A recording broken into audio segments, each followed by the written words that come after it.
Hello viewers, আসসালামু আলাইকুম। হুমায়ুন স্মৃতি ব্লগ থেকে আপনাদের স্বাগতম।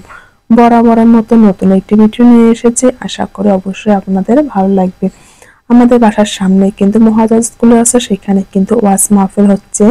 ভাবছি ছেলেকে নিয়ে একটু ঘুরে আসি, সেজন্য কিন্তু মোরসাল রেডি হয়েছে, এখন আমিও রেডি হচ্ছি।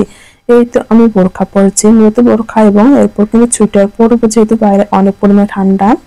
আমরা কিন্তু মা ছেলে আজকে সন্ধ্যার আগে যাচ্ছে, এখন প্রায় 4:30 বাজে।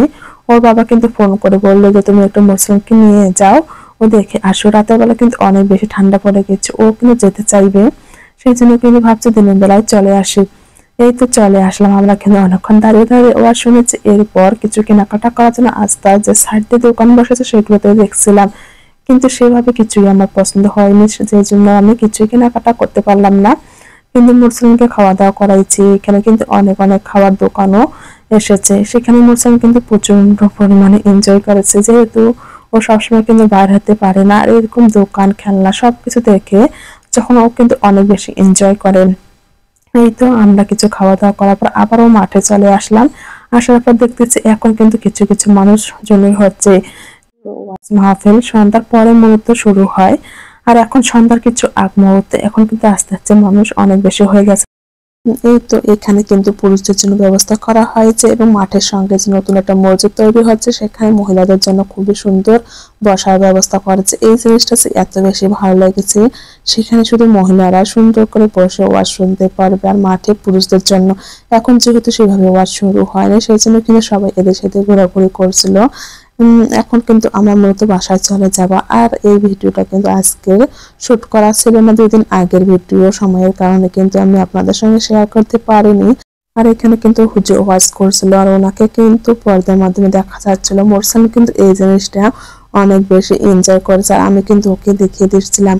এরপর আমরা এখানে কিছুটা কোনো বাদাম বোট কিনে খাচ্ছি, এবং অনেকক্ষণ দাঁড়িয়ে দাঁড়িয়ে কিন্তু ওয়াজ শুনছিলাম। আর এখন কিন্তু মূলত অনেক মানুষজন চলে এসেছে। এখন আমরা কিন্তু বাসায় চলে যাওয়ার, এখান থেকে আমরা কিছুটা পরিমাণে খাবার কিনেছি। এগুলো এখন বাসায় এসে মা ছেলে বসে বসে খাচ্ছি।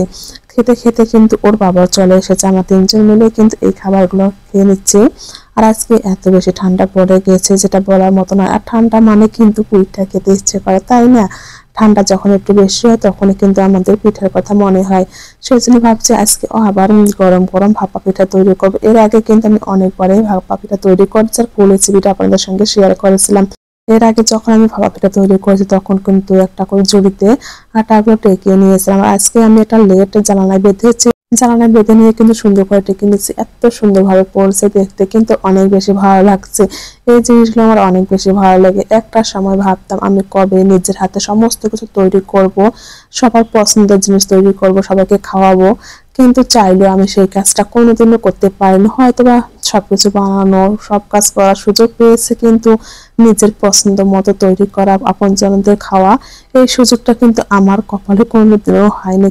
কিন্তু আল্লাহ চাইলে কি না হতে পারে। এবার আমি এত মজা করে সবাইকে খাওয়াতে পারছি, এটা দেখে আমার অনেক বেশি ভালো লাগছে। নিজের পছন্দের, হাজবেন্ডের পছন্দের, বাচ্চার পছন্দের সমস্ত কিছু এডি করছি, সবাই মিলে খাচ্ছি, এত বেশি মজা লাগছে। আসলে আমরা কিন্তু সব সময় যেটা চাই সেটা কিন্তু কখনোই হয় না, কিন্তু ধৈর্য ধরে থাকতে হবে। অবশ্যই আল্লাহ তোমাকে সবকিছু দেবে, কোনো কিছু থেকে বঞ্চিত করবে না, এই বিশ্বাসটা কিন্তু আমার মনে সবসময় ছিল। এই তো আমি সুন্দর করে পিঠা তৈরি করে নিচ্ছি, আর কিছুটা পরিমাণে কিন্তু গুড় দিয়ে দিচ্ছি। মোরসানের জন্য কিন্তু সাদা পিঠাই তৈরি করব। ও যেহেতু গুড় খায় না, ওর জন্য কয়েকটা সাদা পিঠা তৈরি করব। আর আজকে কিন্তু মোরসালিন একেবারে এগিয়ে গেছে, আমি জানতাম না যে ও আজকে পিঠা খাবে না, কিন্তু তারপরে তুমি পিঠা তৈরি করে নিয়েছি। এখন কি আর করার, পিঠার সঙ্গে কিন্তু আমি রং চাও তৈরি করেছি। এখানে কিন্তু আমি আদা বেটে দিয়েছি, লং এলাচ দিয়ে একটা রং চা তৈরি করেছি। খেতেছি এত বেশি মজা লাগছিল। এই তো আমাদের পিঠা কিন্তু তৈরি হয়ে গেছে, এখন আমরা সবাই মিলে খুব আনন্দ করে খাচ্ছি।